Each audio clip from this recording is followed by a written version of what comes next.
ஒரே ஒரு செய்தி சேனலை பத்தி உலக சேனல் அனைத்துமே பேசுச்சுன்னா, அதுக்கு ஒரே காரணம் விஜய் அவர்கள தவிர வேற யாராலயும் இருக்க முடியாது. ஏன்னா, இன்னைக்கு விஜய் அவர்கள் எந்திரிச்சா நியூஸ், உட்கார்ந்தா நியூஸ், கார்ல போனா நியூஸ், வெளியில போனா நியூஸ், எல்லாத்துக்குமே நியூஸ்னு இப்ப கொஞ்ச நாள்ல வந்து பிரேக்கிங் அப்படின்றது மொத்தமே தலைகீழா மாறி போயிருக்கு. தமிழக வெற்றி கழகம் வந்ததிலிருந்து எல்லா தொலைக்காட்சியிலயுமே அதை மட்டும் தான் நம்ம பார்த்திருப்போம். அப்படி இருக்கும்போது இன்னைக்கு விஜய் அவர்கள் வந்து ஒரு இங்கிலீஷ் சேனலுக்கு, அதாவது ஆங்கில சேனலுக்கு வந்து ஒரு பேட்டி கொடுத்திருக்காரு. அந்த ஒரு பேட்டியின் காரணமாக இங்க இருக்கிற ஊடகங்கள் எல்லாருக்குமே பாத்தீங்கன்னா அடிவயிறு லைட்டா கரியிருச்சு அப்படின்னே சொல்லணும். ஏன்னா இன்னைக்கு எல்லா அரசியல்வாதிகளை பொறுத்த வரைக்கும் பார்க்குற இடங்கள் எல்லாம் பேட்டி கொடுக்குறாங்க. முதல்வர் முதற்கொண்டு பேட்டி கொடுத்துட்டு இருக்காரு. இங்கிட்டு பாத்தீங்கன்னா எல்லா அரசியல்வாதிகளும் சீமான் அண்ணனார் உள்பட எல்லாருமே வந்து இன்னைக்கு பேட்டி கொடுக்கறதுல முதல் இடத்துல இருக்காங்க.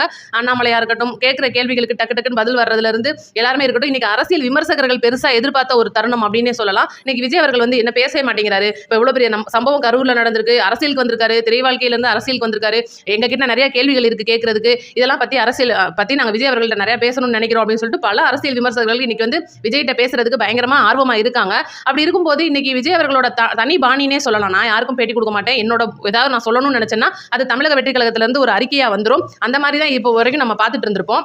ஒட்டுமொத்த பிரேக்கிங்கை மாற்றி போட்ட ஒரு நபர் அன்னைக்கு விஜய் இருக்கும்போது என்னடா அது அவர் போய் ஆங்கில சேனலில் பேட்டி கொடுத்துட்டாரு, இங்கிட்ட நம்ம தமிழக ஊடகங்கள் எவ்வளவோ இருக்கு, அவர்கிட்ட கேள்வி கேட்க துடிக்குது அப்படின்னு நிறைய பேர் நினைச்சிட்டு இருக்காங்க. ஆனால் இதில் சில பேர் வந்து என்ன மாதிரி பேசுறாங்கன்னா, இங்கே இருக்கிற பத்திரிகைகளுக்குலாம் அவர் ஏன் பேசாமல் போய் என்டிடிவியில் கொடுத்ததுக்கு காரணம் என்ன அப்படின்ற மாதிரி கேட்டாங்க. அதுக்கு முக்கிய காரணம் என்னன்னு நீங்கள் கேட்டீங்கன்னா, என்டிடிவி வந்து ஒரு நிகழ்ச்சி நடத்துறாங்க. அதில் என்னன்னா பொதுவாக அரசியல் தலைவர்கள் எல்லாருமே கூப்பிட்டு அவங்களோட வாழ்க்கை வரலாறு, அவங்களோட அரசியல் பயணங்கள், அவங்க எதிர்த்து நிற்கிறது, இந்த மாதிரி கேள்விகளுக்குலாம் வந்து கனிமொழியா இருக்கட்டும், அருண்ராஜா இருக்கட்டும், நிறைய பேர் வந்து பேசியிருக்காங்க. தமிழக வெற்றி கழகம், திமுக, அதிமுக நிறைய கட்சிகள் இருந்து போய் பேசியிருக்காங்க. இது பார்த்தீங்கன்னா முழுக்க என்டிடிவி நடத்த ஒரு தனிப்பட்ட நிகழ்ச்சி. அந்த தனிப்பட்ட நிகழ்ச்சியை தவிர்த்து இன்னைக்கு என்டிடிவில தனிப்பட்ட முறையில் விஜய் அவர்கள் மட்டுமே ஒரு பேட்டியா கொடுத்திருக்காரு. இப்போ அங்க இருக்கிற நிறைய பேர் இருப்பாங்க, கேள்வி கேட்கறதுக்கு நிறைய பேர் நெறியாளர் இருப்பாங்க.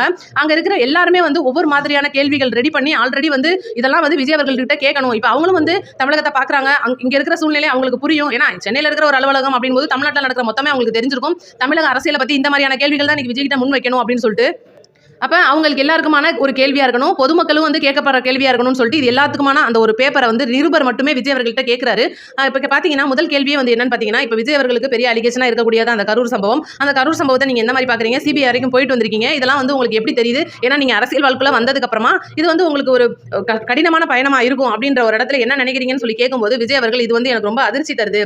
ஏன்னா இது வந்து எங்களுக்கு அந்த கரூர் சம்பவம் நடக்கிறது வந்து நாங்கள் கொடுத்துருக்கிற டயத்தை வந்து மீறி போகலை. ஏன்னா எங்களுக்கு வந்து நைட் 10 மணி வரைக்கும் டயம் இருந்திருக்கு. நாங்கள் வந்து எங்கேயுமே வந்து வண்டி இப்போ போட்டுட்டு ஒரு 4 மணி நேரம் 5 மணி நேரம் ரெஸ்ட் எடுத்துட்டு நல்லா சாப்பிட்டு தூங்கிட்டுலாம் நாங்கள் வரல. ஏன்னா நாங்கள் வர்ற வழியில நாமக்கல்ல லேட் ஆயிருது. பொதுமக்களோட அந்த சுத்து சரௌண்டிங் வந்து கரூருக்குள்ள என்ட்ரி ஆகுறதுல இருந்து கிட்டத்தட்ட ஒரு 10 கிலோமீட்டருக்கு முன்னாதாகவே மக்கள் வந்து ரொம்ப கூட்டமா இருந்து மறிச்சிட்டாங்க. அந்த கூட்டத்தையும் தாண்டி நாங்கள் உள்ள அந்த பஸ்ஸை உள்ள, அதாவது சில கிலோமீட்டருக்குள்ளேயே வந்து பல மணி நேரங்கள் கடந்ததை நீங்களே தொலைக்காட்சிகளில் பார்த்துருக்கலாம். அப்படி இருக்கும்போது இந்த மாதிரி ஒரு சூழ்நிலையை தாண்டி தான் நாங்கள் அந்த கரூர்ல பேசியிருக்கோம். அப்ப அந்த இடத்துல நாங்கள் பேசும்போது கூட்டம் அதிகமாக இருந்தது. நாங்கள் முன்னாடியே நிப்பாட்டுறதுக்கு கேட்டோம். காவல்துறையினர் எங்களுக்கு வழி ஏற்படுத்தி கொடுத்துருக்காங்க. எல்லாத்தையும் புட்டு வச்சிருக்காரு.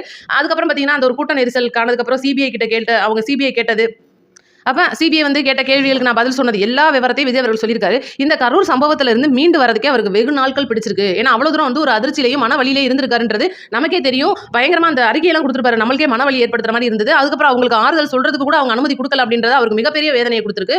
இதெல்லாம் வந்து ஒரு பக்கம் இருந்தால் கூட இன்னும் நெக்ஸ்ட் வந்து பார்த்தீங்கன்னா இப்போ அரசியலுக்கு என்ட்ராகிறாரு. 33 வருடம் அந்த சினிமா வாழ்க்கையை விட்டுட்டு அரசியலுக்குள்ள வர்றது அப்படின்றது ஒரு சாதாரண விஷயம் கிடையாது. ஏன்னா தான் நேசிச்ச ஒரு துறை, அந்த துறையை வந்து உதறி தள்ளிட்டு இங்கிட்ட அரசியல் பயணம் வரும்போது பெரிய இக்கட்டான சூழ்நிலை. பார்த்தீங்கன்னா கொரோனா சீசன் 2 வருஷத்துக்கு முன்னாடி 3 வருஷத்துக்கு முன்னாடி எல்லாம் பயங்கர கொரோனா சீசனா இருந்தது. அப்ப கூட ஆலோசனை நடத்திருக்காரு. அதாவது அவங்களுக்குன்னு இருக்கிற குழுவை அமைச்சு அரசியலுக்கு வரலாமா, வந்தா என்ன பண்ண முடியும், இந்த இக்கட்டான சூழ்நிலையை சமாளிக்க முடியுமா அப்படின்றதெல்லாம் ஏகப்பட்ட தடவை ஆலோசனை பண்ணி தான் இந்த முடிவுக்கு வந்திருக்கிறதா விஜய் அவர்கள் சொல்லியிருக்காரு. இன்னும் கேட்டீங்கன்னா இப்போ இந்த ஜனநாயகன் படம் இது வந்து ஒரு பெரிய சர்ச்சையாகவே போயிட்டு இருக்கு. இதை பற்றி அந்த நிருபர் வந்து கேட்குறாரு, இந்த ஜனநாயகன் படம் அரசியலாக்கப்படுதா, அது உண்மைதானான்னு கேட்குறாரு. கண்டிப்பாக இது வந்து முழுக்க என்னோட மேலே இருக்கிற அரசியல் காழ்ப்புணர்ச்சின்னு விஜய் அவர்கள் தெளிவாக சொல்லியிருக்காரு.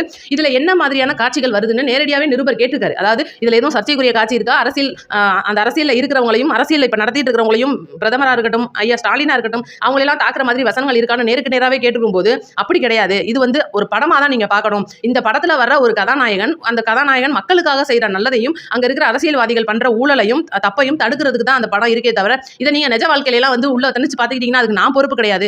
ஏகப்பட்ட படங்கள் நான் பண்ணிருக்கேன், நிறைய படங்களை நான் காவல்துறையில நடிச்சிருக்கேன், இந்த மாதிரி நிறைய படங்கள் வந்து நான் சமூக கருத்தையும் சொல்லியிருக்கேன். அந்த மாதிரியான ஒரு படத்தை தான் நீங்க எடுத்துக்கணுமே தவிர இந்த படத்தை வந்து நீங்க உள்ளுக்குள்ள அலசி ஆராய்ஞ்சு இப்ப இருக்கிற அரசியல்வாதிகளோட சேர்த்து வச்சு பேசுறதுக்கு நான் பொறுப்பு இல்ல அப்படின்னு தெளிவா சொல்லியிருப்பாரு. இன்னும் கூட இந்த படத்தை வந்து இன்னைக்கு உச்சநீதிமன்றம் போய் உயர்நீதிமன்றம் போய் சென்சார் போர்டு பிரச்சனையை தாண்டி அங்கிட்டு மத்திய அரசு மாநில அரசு ஏகப்பட்ட பிரச்சனைகளை கலந்து வச்சு இந்த படத்தை வந்து நீங்க பாக்குறதுன்றது எனக்கு ரொம்ப மனவலியை தருது. இது என்னைய விட இந்த பட தயாரிப்பாளரை ரொம்ப பாதிக்கும். அவர் எந்த அளவுக்கு சிரமத்தை ஆயிருக்காரோ அந்த அளவுக்கு வந்து நானும் மனவழியில இருக்கேன். ஏன்னா நம்மளால வந்து இன்னொருத்தர் சிரமப்படுறாருன்னு எனக்கு ரொம்ப மனவேதனையா இருக்குன்னு சொல்லி அனைத்து கேள்விகளுக்கும், அதாவது இவ்வளவு நாள் வந்து தமிழக மக்களும் சரி, அதாவது விஜய் பிடிச்சிருக்கிறவங்க, இப்போ நம்மளே இருக்கோம், பிடிச்சிருக்கிறவங்க, பிடிக்காதவங்க, அரசியல் விமர்சகர்கள், எதிரில் இருக்கிற அரசியல்வாதிகள், மாற்றுக் கட்சியினர் என்னெல்லாம் கேட்கணும்னு நினைச்சாங்களோ அவ்வளோ கேள்வியும் அந்த ஒரு நிருபர் கேட்டிருக்காருங்க. இந்த கேள்வி வந்து இது வந்து முன்னாடியே வந்து விஜய் அவர்களுக்கு ஸ்கிரிப்ட் கொடுத்து பேசினதெல்லாம் வந்து ஊடகங்கள் போயிட்டு இருக்கு.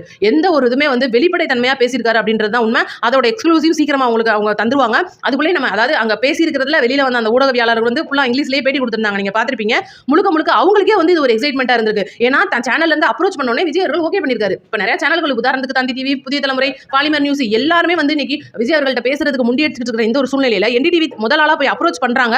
உடனடியா ஓகே பண்ணியிருக்காரு விஜய் அவர்கள் அப்படின்னா இது வந்து சாதாரண விஷயம் கிடையாது. ஏன்னா இப்போ நீங்க பார்க்கலாம், இப்போ ஒரு சில தொலைக்காட்சி எடுத்துக்கோங்க, சில தொலைக்காட்சிகள் சில குரூப்புகளுக்கு ஆதரவா பேசும். அதாவது இப்போ இருக்கிற அரசியல் நடைமுறைகள், இப்போ சன் தொலைக்காட்சி யாருக்கு பேசுவாங்க, ஜெயா தொலைக்காட்சி யாருக்கு பேசுவாங்க, நியூஸ் ஜே யாருக்கு பேசுவாங்க, இதெல்லாம் நார்மலா தெரியும். நம்ம தமிழ்நாட்டை பொறுத்த வரைக்கும் ஒரு சேனல் வந்து பொதுவான சேனலா இருக்கா அப்படின்னு கேட்டீங்கன்னா பெரிய கேள்விக்குறி. என்னதான் பொதுவாக அவங்க நடத்தினாலும் கூட ஒரு சில ஆதரவும் ஒரு சில எதிர்ப்பும் இருக்க தான் செய்யுது. இப்போ கூட நியூஸ் 7 தமிழ் எடுத்துக்கோங்க, பயங்கரமா வந்து இந்த கல்குவாரி மேட்டர்ல அவங்களோட நிருபரை தாக்கியிருக்காங்க. இதெல்லாம் பார்க்கும்போது அதாவது அந்த ஒரு திமுக அரசு அப்படின்றது இன்னைக்கு நியூஸ் 7 தமிழுக்கு எதிராக தான் செயல்படுது அப்படின்றது நமக்கு தெரியுது. ஏன்னா அந்த ஒரு நிருபர் பயங்கரமான முறையில் தாக்கப்பட்டிருக்கார். தாக்குனவர் யாருன்னா திமுக எம்எல்ஏ. இந்த ஒரு நியூஸை வெளிக்கொண்டு வந்தது நியூஸ் 7 தமிழ். இதை நம்ம கண்டிப்பா பாராட்டி ஆகணும். அந்த நிருபர் வந்து இன்னைக்கு ரொம்ப ஒரு காயமடைந்த நிலையில சிகிச்சை பெற்று வராரு. இந்த மாதிரி ஒரு சூழ்நிலையில இந்த மாதிரியான பத்திரிகைகள் வந்து இன்னைக்கு உண்மையிலே ஊடகங்கள் நிறைய ஊடகங்கள் நல்ல ஊடகங்கள் இருக்கு. ஆனா சில ஊடகங்கள் விலைக்கு வாங்கப்பட்டு விட்டது. செம்பு தூக்கியா மாறி ரொம்ப நாள் ஆச்சு. இன்னும் பாத்தீங்கன்னா விஜய் அவர்கள் வந்து இன்னைக்கு தமிழக பத்திரிகைக்கு வந்து பேட்டி கொடுக்க மாட்டேன்றாரு. அவ்வளவு தூரம் அவர் வந்து தமிழ் பத்திரிகையை பார்த்து பயப்படுறாரா அப்படின்னு சொல்லி யோசிக்கும் போது எங்களுக்கு அதெல்லாம் கிடையாதுங்க. ஏன்னா தமிழ் பத்திரிகை வந்து விலைக்கு போய் ரொம்ப நாள் ஆச்சு. எல்லா பத்திரிகையும் கிடையாது, குறிப்பா நான் சொல்றேன் எல்லா பத்திரிகையும் அப்படின்றது ஒரு காலத்துல இருந்தது. நல்ல பத்திரிகைகள்லாம் இருந்தது, ஒரு காலம் இருந்துச்சு. இன்னைக்கு பாத்தீங்கன்னா பத்திரிகை அப்படின்னாலே பத்திரிகை சுதந்திரம் பறிக்கப்பட்டு விட்டது, கருத்து சுதந்திரம் மறைக்கப்பட்டு விட்டதுன்னே சொல்லணும். நம்ம ஒரு கேள்வி கேட்கறாங்க நிருபர் அப்படின்னா நம்ம ஒரு பதில் சொல்றோம் அப்படின்னா அப்படியே அதை திருச்சிடுறாங்க. மூணா திருச்சு சொல்லாத ஒரு விஷயத்தை கொண்டுட்டு வந்து சொல்லணும்னு சொல்லிட்டு ஒரு இதை போட்டு விட்டு அடுத்து பார்த்தீங்கன்னா வெட்டி ஒட்டி இன்னைக்கு பூரா எடிட்டிங் பண்ணி ஏதோ ஒரு பிரச்சனையில கொண்டுட்டு போய் அந்த பதில் சொல்றவரை திணிக்கிறதுல ஆளா இருக்கிறது இன்னைக்கு பத்திரிகைகள். ஏன்னா நடந்ததை நடக்காத மாதிரி காட்டுறாங்க, நடக்காததை நடந்த மாதிரி காட்டுறாங்க. இது எதுக்குங்க நம்மளுக்கு இந்த வம்பு? இன்னைக்கு விஜயகாந்த் ஐயாவை முடிச்சு விட்டதே இந்த பத்திரிகை தான் அப்படின்றது எல்லாருக்குமே தெரியும். அப்படி இருக்கல இன்னைக்கு சீமான் அவர்கள்லாம் வந்து கொந்தளிச்சு பேசுறாரு பத்திரிகைகள் அப்படின்னா அதுக்கு காரணம் பத்திரிகையாளர்கள் கேட்கிற அந்த கோபமான கேள்வியில தன்னோட கோபத்தை தன்னிலை மறந்து அவர் பேசுறாரு அப்படின் போது ஆட்டோமேட்டிக்கா அவர் அங்க மைனஸ் ஆயிடுறாரு. இந்த ஒரு விஷயத்தை விஜய் அவர்கள் மறுக்கிறாரு. அதுதான் உண்மை. இன்னைக்கு வந்து தமிழக பத்திரிகை வந்து விஜய் அவர்கள் மறுக்கிறதுக்கு காரணம் தமிழ் பத்திரிகைகள் காரணம் இதுதான். ரெண்டாவது விஜய் அவர்களோட ஒரு ரோல் மாடல் யாருன்னு நீங்க கேட்கலாம். அந்த நிருபர் கேட்டிருக்காரு, இப்போ நீங்கள் அரசியலுக்கு வந்திருக்கீங்க, நீங்கள் யார் மாதிரியாக செயல்பட போறீங்க, நீங்கள் வந்து கிங் மேக்கராக இருப்பீங்களா அப்படின்னு சொல்லி கேட்குறதுக்கு அதெல்லாம் வேலையே கிடையாது.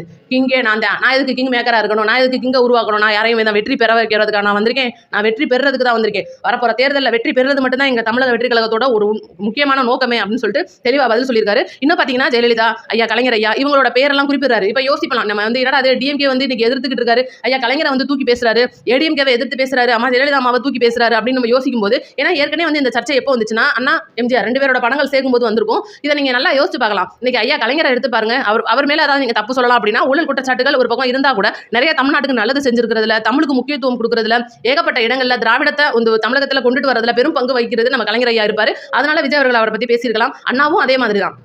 அதே பார்த்தீங்கன்னா இப்போ ஜெயலலிதா அம்மா வந்து இரும்பு பெண்மணி. இன்னைக்கு தமிழகத்துக்கு வந்து பெண்களுக்குன்னு தனிப்பட்ட முறையில் பெண் சுதந்திரமா இருக்கட்டும், பெண்கள் வந்து இதெல்லாம் பண்ணணும். இன்னைக்கு பெண்கள் வந்து ஏழை குழந்தைகள்னு இருக்கக்கூடாது, அந்த குழந்தைகளுக்கு திருமணம் ஆனா கூட அந்த ஒரு தாய் வீட்டு சீதனம்னு சொல்லிட்டு இந்த தாலிக்கு தங்கம்லாம் கொண்டுட்டு வந்ததெல்லாம் எவ்வளோ பெரிய விஷயம். அதை யாராலுமே பண்ண முடியாது. அந்த மாதிரி இருக்கிற இடத்துல இவங்கெல்லாம் என்னோட ஒரு முன்னோடியா நான் எடுத்துக்கிறேன்னு சொல்லி விஜய் அவர்கள் பேசினது ஒன்றும் தப்பு கிடையாது. இன்னும் பார்த்தீங்கன்னா இங்க இருக்கிற அரசியல் விமர்சகர்கள்னு இருக்கிற சில செம்புதூக்கிகள் வந்து இதை என்ன சொல்ல வர்றாங்கன்னு கேட்டீங்கன்னா இதெல்லாம் கிடையாதுங்க, இதெல்லாம் வந்து இவர் வந்து அவரே பணம் கொடுத்து பேச வச்சிருக்காரு, இதெல்லாம் என்டிடிவி அப்படின்ற டிவியெல்லாம் நாங்கள் நம்ப முடியாது, அதெல்லாம் வந்து ஒரு பெரிய செம்புதூக்கி மீடியா, அது பிஜேபி டிவியில் உட்காந்து இவர் பேசிட்டு இருக்காருன்னு சொல்லிட்டு சில அரசியல் கூமுட்டைகள் வந்து பயங்கரமா பேசுது. இன்னும் கூட பாத்தீங்கன்னா விசில் சின்னம், இந்த விசில் சின்னத்தை பத்தி அவங்க கேட்கிற கேள்வின்னு பாத்தீங்கன்னா உங்களுக்கு விசில் சின்னம் கிடைச்சது வந்து ஒரு மகிழ்ச்சியான விஷயமா நீங்க பாக்குறீங்களான்னு கேட்கும்போது நான் நினைச்சதே அந்த விசில் சின்னம் தான், நான் நினைச்சதே வந்து எனக்கு தேர்தல் ஆணையம் கொடுத்துருக்கும் போது இதை நான் கண்டிப்பா கடவுளோட ஆசீர்வாதமா தான் எடுத்துருக்கேன், எங்களுக்கு ஆண்டவனே நல்லது செய்யும் போது இவங்க எல்லாம் யாரு அப்படின்ற மாதிரி தெளிவாவே பேசியிருக்காரு. இன்னும் நீங்க சொல்லலாம், இன்னும் இந்த தமிழகத்தை பொறுத்த வரைக்கும் விசில் சின்னம் அப்படின்றது பெரும் சர்ச்சையா இருக்கு. ஏன்னா விசில் மாதிரியே வந்து ஏதோ ஒரு ரோலர் மாதிரிலாம் காமிச்சு அதை வந்து இன்னைக்கு அந்த மிஷினுக்கு முன்னாடி பின்னாடிலாம் வச்சு மக்களை குழப்பி விடுறதுக்காக வந்து பயங்கரமா பண்றாங்கன்னு மக்கள்லாம் தெளிவாக இருக்காங்க. இன்னும் கூட சில சொல்ல முடியல அந்த மாதிரி வார்த்தைகளை போட்டு ஊதுறது. ஏன்னா இன்னைக்கு விசில் அப்படின்றது வந்து ஒரு மடக்கு ஊதி அப்படின்னு சொல்லுவாங்க உங்களுக்கு தமிழ்ல. அதை சில மடக்கு ஊதிகள் வந்து என்ன பேசுதுங்க அப்படின்னா இதெல்லாம் வந்து தமிழ்ல பேசும்போது வேற வார்த்தையா தெரியுது அப்படின்னு சொல்லிட்டு அந்த மாதிரி யோசிக்கிறவங்களுக்கு, அந்த மாதிரி மூளை இருக்கிறவங்களுக்கு அது தப்பா தான் தெரியும். அதனால மடக்கு ஊதி தான். அதனால விசில் அப்படின்றதும் வேற, மடக்கு ஊதி அப்படின்றதும் வேற கிடையாது. கரெக்டா மடக்கு ஊதியா இருக்கிறவங்களுக்கு தான் அது தப்பா புரியும் அப்படின்றது நம்மளோட கருத்து. மடக்கு ஊதி அப்படின்றது இன்னைக்கு விசில் சின்னமா இருக்கு, அதுதான் உண்மை. அது வந்து தமிழ்ல நம்ம எப்பவுமே திருச்சி பேசக்கூடாது. ஏன்னா அழகான தமிழ் மொழியை நம்ம திருச்சி பேசுறது அப்படின்றது தப்பா போய் முடியும். இன்னைக்கு சீக்கிரம் பாருங்க விஜயோட பேட்டி வந்துட்டே இருக்கு, அதை நம்ம இன்னும் தெளிவாவே நம்ம பார்க்கலாம். ஏன்னா தமிழ்ல மொழிபெயர்த்து தரதுக்கு ஆள் இருக்காங்க. நம்ம சேனல் உங்களுக்கு உடனே கொடுக்குறோம். நம்ம சேனலை சப்ஸ்கிரைப் பண்ணி லைக் பண்ணிக்கோங்க. நன்றி, வணக்கம்.